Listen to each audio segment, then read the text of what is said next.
In this video, I'll show you how to change the language targeting in Google Ads.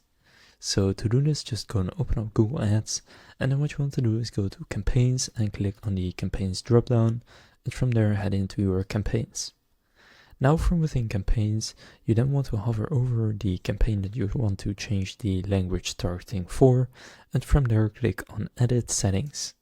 Now after these settings have loaded, just scroll down and then under Other Settings you will see Languages, so click on the drop down, and now here you can start typing or select a language. You can remove the one you have right now, and you can also see based on your targeted locations you may want to add these languages, so you can then just click Add All and then click Save, and now it will target those languages.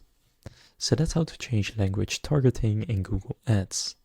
If this video was helpful, please consider leaving a like and subscribing to my channel. With that being said, I will see you in the next video.